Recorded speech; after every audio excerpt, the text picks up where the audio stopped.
Saludos, jóvenes amigos, y bienvenidos. Por aclamación popular, vamos a compartir en esta sesión el tema de farmacología respectivo a los corticoides.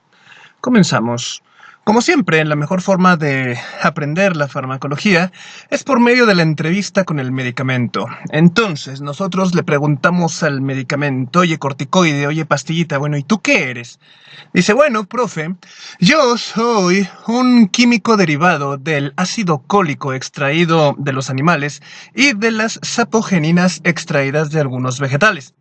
Ah, ok. No, pues wow. Pero, ¿qué haces exactamente vos, pastillita? Ah, mira, yo soy un imitador de las hormonas de la glándula suprarrenal. ¿Cuál es esa? La glándula que está arriba de los riñones. Tenemos dos, y esa obedece a órdenes endocrinas y neurológicas liberando hormonas. Y yo soy un imitador de esas hormonas, principalmente del cortisol. ¿Y quién es ese? El cortisol es una hormona necesaria para el metabolismo, que de hecho deriva del colesterol, cuyas cifras normales tienen que estar por debajo de los 200 miligramos por decilitro. Y, como dijimos, esta sirve para muchas funciones metabólicas, repartición de energía, incluso crecimiento del ser humano. Pero también tengo efecto similar a la aldosterona, la cual se encarga principalmente de la retención de sodio y por lo tanto de la retención de líquidos. Acuérdate que el cuerpo es 60% agua. No podemos darnos el lujo de la tiradera en exceso de la misma y por eso el aldosterona recolecta sodio para así evitar las pérdidas excesivas de líquido. Y yo, corticoide, tengo una función similar a este. Incluso tengo una pequeña imitación del sulfato de dehidroepiandrosterona, que también es una hormona suprarrenal, que sirve como materia prima para la formación de andrógenos y estrógenos, o sea, hormonas sexuales. Claro que estas hormonas no funcionan solas, esas tienen que estar regidas desde el centro de mando de la glándula hipoficiaria a través de la hormona adrenocorticotropina. Incluso la aldosterona tiene otro jefe, el sistema renina-angiotensina-aldosterona. Bien, entonces, como las órdenes vienen de arriba, el sistema de la glándula suprarrenal se rige a través de un sistema de feedback negativo, es decir, demasiada hormona producida por la glándula suprarrenal genera un efecto de stop en la liberación de la hormona adrenocorticotropina de la zona hipoficiaria y de esa forma se autorregula el cuerpo solo. Vaya, no pues guau.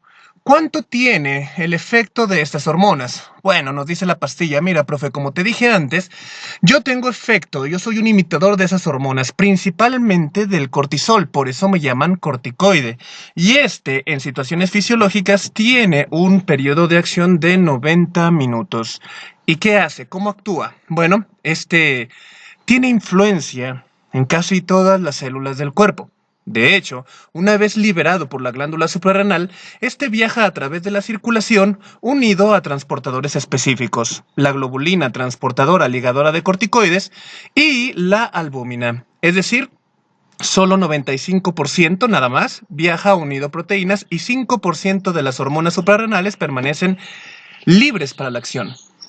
Una vez llegada esa hormona libre a las células, esta entra directamente a través de la membrana citoplasmática, enlaza en este último con las proteínas de choque térmico que lo enlazan y lo dirigen al núcleo.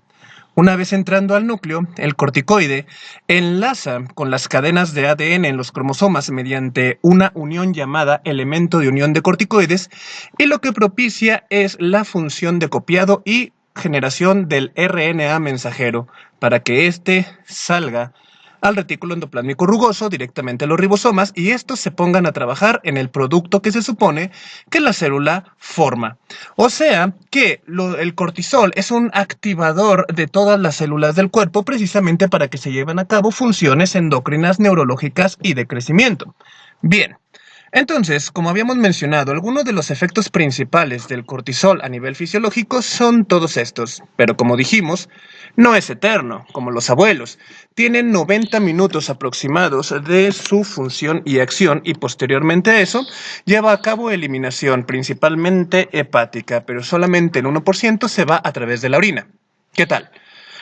Vaya pastillita, ¿no? Pues wow, qué interesante eres. Oye, ¿no tienes hermanos? Sí, sí tengo muchos. De hecho, somos derivados del cortisol, insisto, la mayoría. Tenemos acción y potencia corta, acción y potencia intermedia y acción y potencia prolongada. Ujú. Bueno, muy bien, perfecto. Entonces, hablando de la absorción, de la entrada al cuerpo, la principal vía de entrada es la vía oral. Insisto, y hay que tener en cuenta que me pueden consumir junto con el alimento. Entonces, si ya sea en forma oral, ya sea en forma intravenosa, en forma intramuscular, en forma tópica o en forma de gotas oftálmicas, tengo excelente distribución. Pero, tomando en cuenta la función digestiva, tengo una excelente absorción y la gran cantidad de yo, medicamento, llega al hígado exitosamente para el efecto de primer paso. Posteriormente, este nos reparte a la circulación, montándonos en las proteínas transportadoras, albúmina y proteína ligadora de corticoides, y 5% libre, como dijimos en la diapositiva pasada. 90 minutos vamos a hacer nuestro efecto y después nos vamos del cuerpo hasta la siguiente dosis, desde luego, ¿eh? Y tenemos efectos en todas estas partes del cuerpo y nos utilizan para muchos propósitos. Vaya, oye, entonces tú sí que eres una pastillita muy interesante porque afectas hasta al nene que todavía no ha nacido. Exactamente, me utilizan mucho en las situaciones que se requiere una maduración pulmonar prematura. Pero bueno, ya hablaremos de eso entonces. Hablemos entonces de las indicaciones. Los corticoides, entonces, nosotros, como medicamentos imitadores del cortisol, tenemos mucho amplio margen de utilización. La pregunta más importante aquí es, oye, pero si tú eres un imitador del cortisol y mi cuerpo lo produce solo, ¿por qué quisiera yo un imitador? Mejor me quedo con el cortisol que mi cuerpo produce y asunto arreglado. Eso sería muy bueno, profe, pero recuerda que la dosis hace al veneno. Es decir, el cortisol, tomando en cuenta ese efecto, desde luego, el cortisol original de tu cuerpo no haría lo que yo, a la dosis procesada que estoy, pueden hacer por tu cuerpo. Y esas indicaciones son las que me hacen especial. Esas indicaciones son las que hace que yo difiera del cortisol que fisiológicamente tú produces. Bien, por ejemplo, situaciones en las que la glándula suprarrenal es insuficiente o está inflamada o incluso la tienen que extirpar. Hay una condición que se llama insuficiencia suprarrenal. Es decir, la glándula suprarrenal productora de esas hormonas ya no sirve, muchas veces por un ataque autoinmune, otras veces por destrucciones infecciosas, por ejemplo, con la tuberculosis, con la brucelosis y muchos microbios que pueden destruirla, inflamarla y hacer que se atrofien sus funciones. Imagínate que tu glándula suprarrenal ya no funciona. Necesitas al cortisol, como dijimos, para muchas de tus funciones fisiológicas, crecimiento y mantenimiento de la vida. Por lo tanto, ahí tienes dos opciones. O tomas un reemplazo, que seríamos los corticoides, o te mueres. No, pues así por las buenas, sí. Otra indicación es la hiperplasia suprarrenal congénita. Esa es una condición de nacimiento en la que las glándulas suprarrenales del nene están hipertrofiadas, están grandotas por una excesiva estimulación de la adrenocorticotropina que viene del cerebro. Y tú dices, oye cerebro, ¿por qué estás aventando tanto ACTH, tanto adrenocorticotropina? Y el cerebro va a decir, aviento demasiada porque la glándula suprarrenal no sirve. El problema es de que aventar tanto ACTH hace que se hipertrofie la glándula suprarrenal y de todas formas sigue sin servir. Pero para que esta no se hipertrofie demasiado, no se ponga muy grandota, metemos corticoides. Corticoides por fuera, corticoides que hacen la función del cortisol. ¿Te acuerdas que dijimos en la diapositiva pasada que se rige bajo un sistema de feedback negativo? Entonces, basándonos en eso, el ACTH, adrenocorticotropina, que viene del cerebro, está empeorando la hipertrofia suprarrenal. Entonces le daremos cortisol por nuestra parte, le daremos un corticoide y eso creará un feedback negativo y detendrá la producción de adrenocorticotropina del cerebro. Y de esa forma no se exagerará y no se empeorará la hiperplasia suprarrenal congénita. ¿Ah? También, en algunos casos, por ejemplo, que la glándula suprarrenal es víctima de cáncer, crecen tumores, la hiperplasia es excesiva y tiene que llevarse a cabo una adrenalectomía, o sea, una extirpación de la glándula suprarrenal, por necesidad, por ejemplo. Tú no puedes vivir con un tumor en la glándula suprarrenal, tienen que extirparlo, pero al extirparlo ya no vas a tener las hormonas que mencionamos. Por lo tanto, los corticoides sirven como terapia sustitutiva. Tendrías que tomar corticoides el resto de tu vida. Y dado que estos tienen el efecto de las 3 hormonas que mencionamos que la glándula suprarrenal produce de manera fisiológica, son una excelente opción para sustituir. Claro que, ante situaciones de agudización, ante situaciones que necesitan más energía, más repartición hormonal, tienes que aumentar la dosis de dichos corticoides, desde luego. Bien. También los utilizan a los corticoides con fines diagnósticos, es decir, muchas veces hay enfermedades endocrinas, ya sea principalmente por exceso de corticoides o por la escasez de estas. Nosotros nos utilizan para calmar la hormona adrenocorticotropina del cerebro y poder ver si, a pesar de suprimirla, la glándula suprarrenal sigue trabajando. Hay que investigar por qué. Ya sea que, en muchas ocasiones, la glándula suprarrenal puede trabajar mucho por su cuenta sin una orden directa de la hipófisis. Entonces, nosotros metemos corticoides para acallar con el feedback negativo a esa hipófisis, y eso tiene que detener el trabajo de la suprarrenal. Si ésta sigue trabajando, entonces investiga por qué. ¿Está trabajando de más por un tumor propio de la suprarrenal o está trabajando de más por tumores o cánceres que están produciendo adrenocorticotropina por su cuenta? Un ejemplo es el cáncer de pulmón de las células en avena, parte de un síndrome llamado síndrome paraneoplásico. Entonces, de esa forma detectas que hay una producción exógena o hay una producción ectópica de hormona adrenocorticotropina que está haciendo o estimulando el trabajo excesivo de la glándula suprarrenal. ¿Por qué? Porque se supone que la orden tiene que venir directamente desde el cerebro, con excepción de la aldosterona, que se rige también por el sistema renina-angiotensina. Pero como el cortisol no entra en este sistema, podemos utilizarlo en dosis de supresión para ver si la glándula suprarrenal sigue trabajando, ya sea autónomamente, insisto, o ya sea por estimulación ectópica. Bien.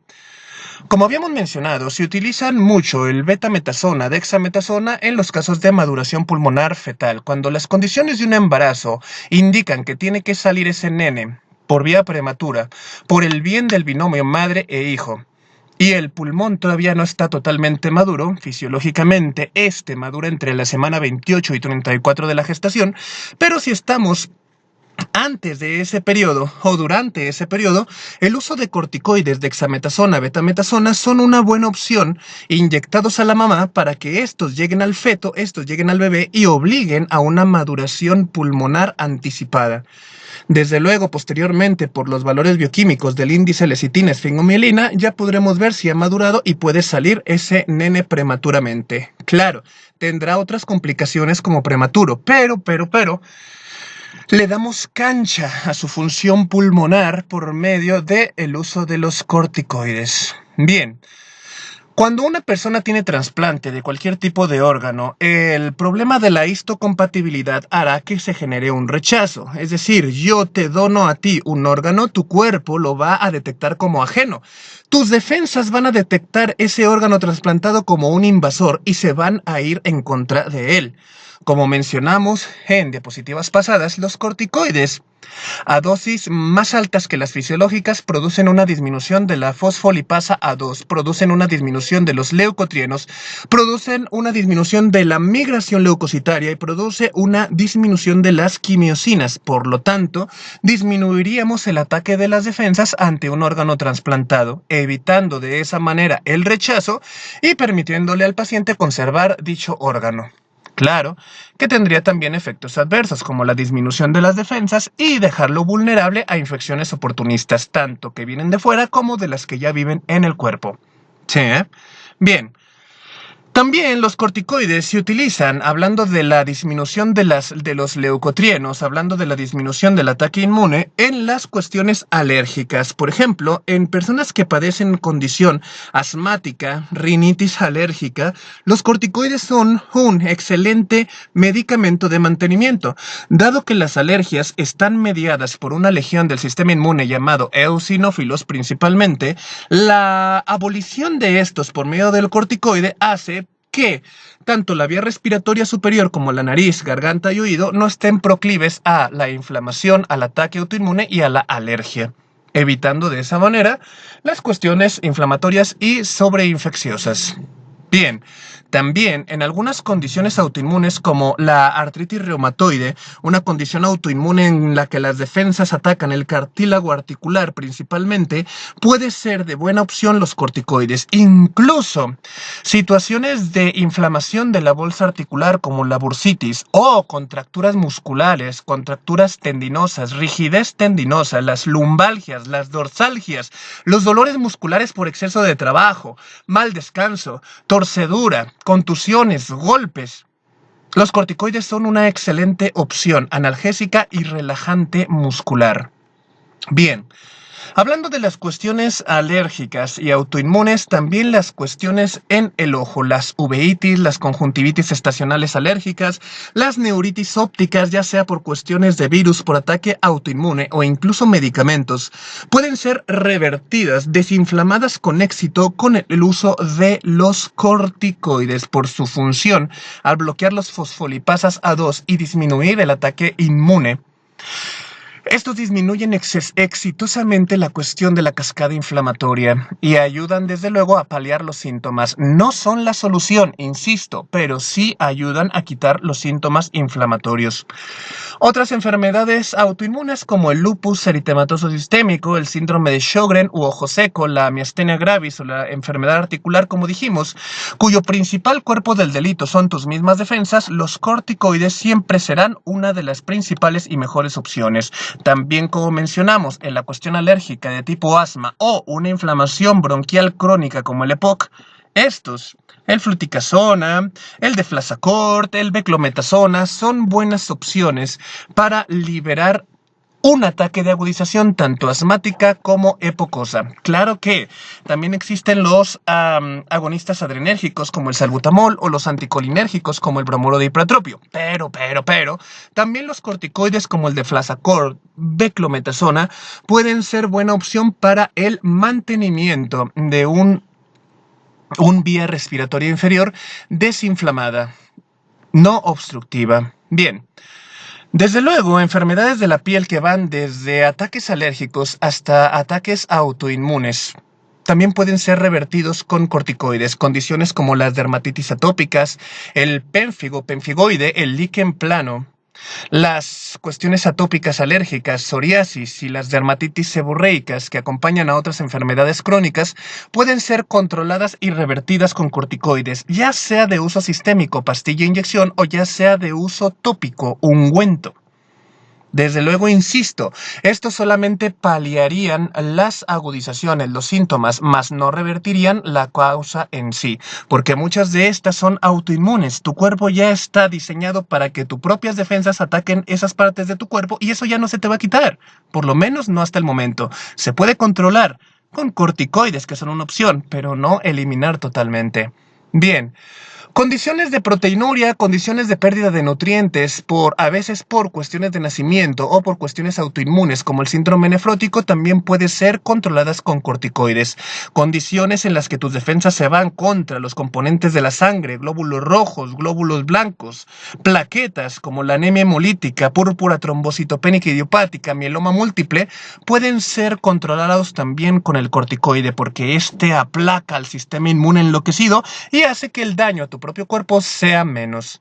Las enfermedades tiroideas en las que el sistema inmune se vuelve en contra de tu tiroides, haciéndola trabajar de más o haciéndola trabajar de menos, también pueden ser consideradas candidatas para tratamiento tiroideo.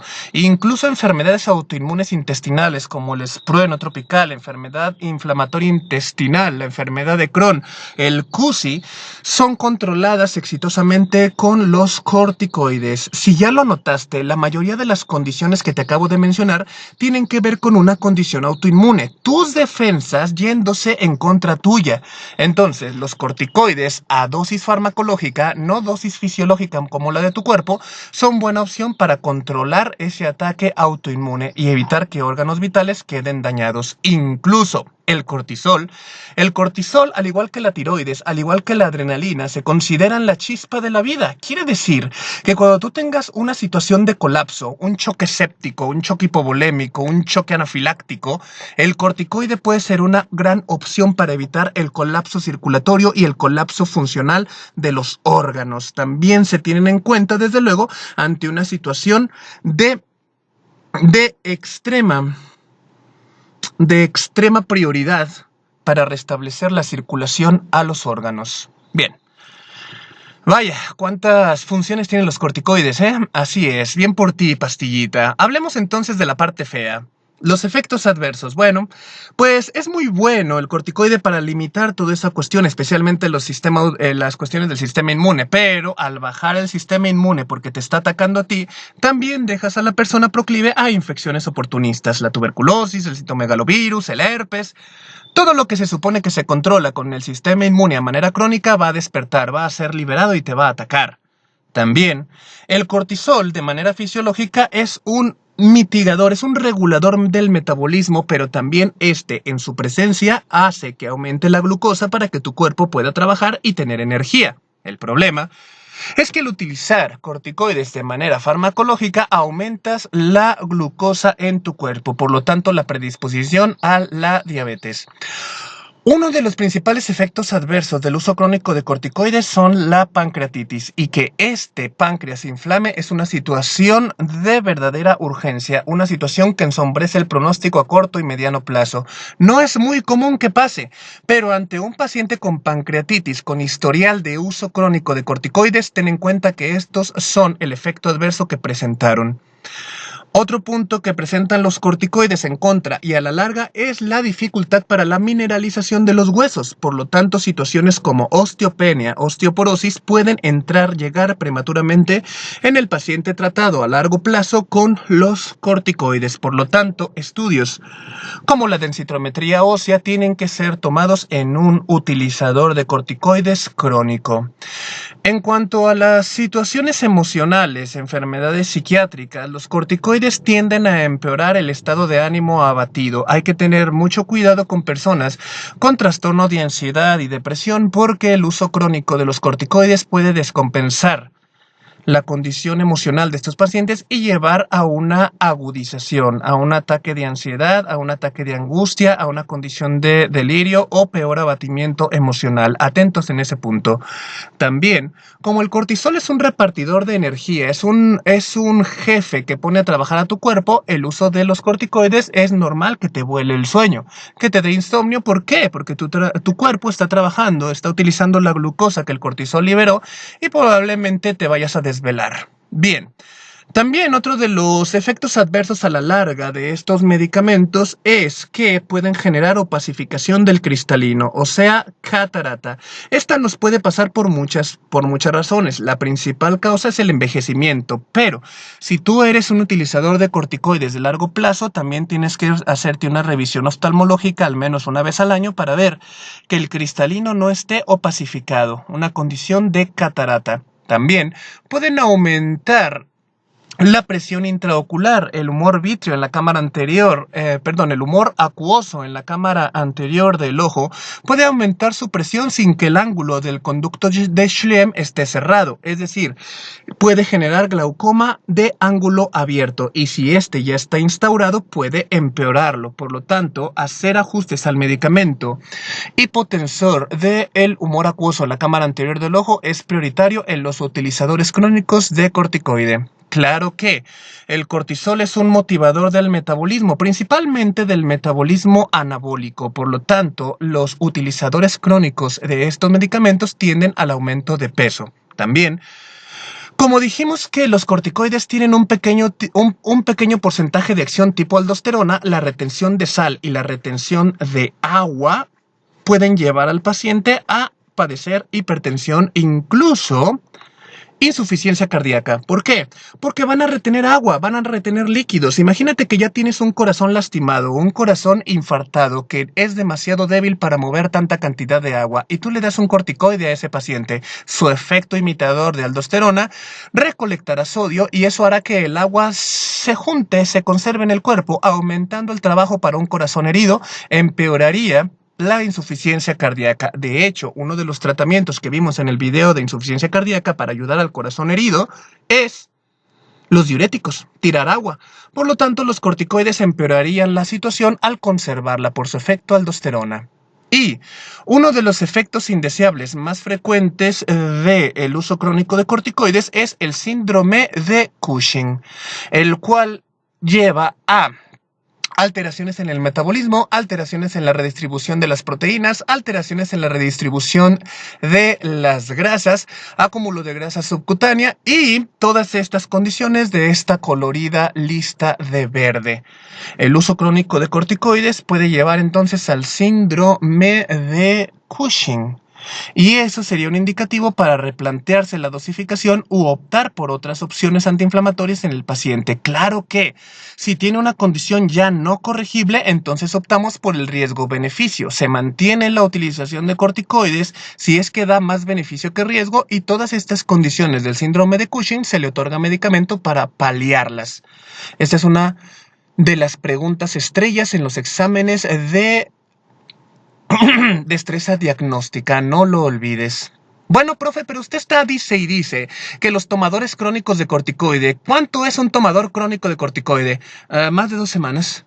Más de 2 semanas de uso de corticoides y entonces espera ver cualquiera de estos efectos adversos. Tenlos en cuenta. Los corticoides en personas con enfermedades no inmunes se utilizan en periodos cortos y descendentes. Tampoco les puedes quitar la dosis de un jalón.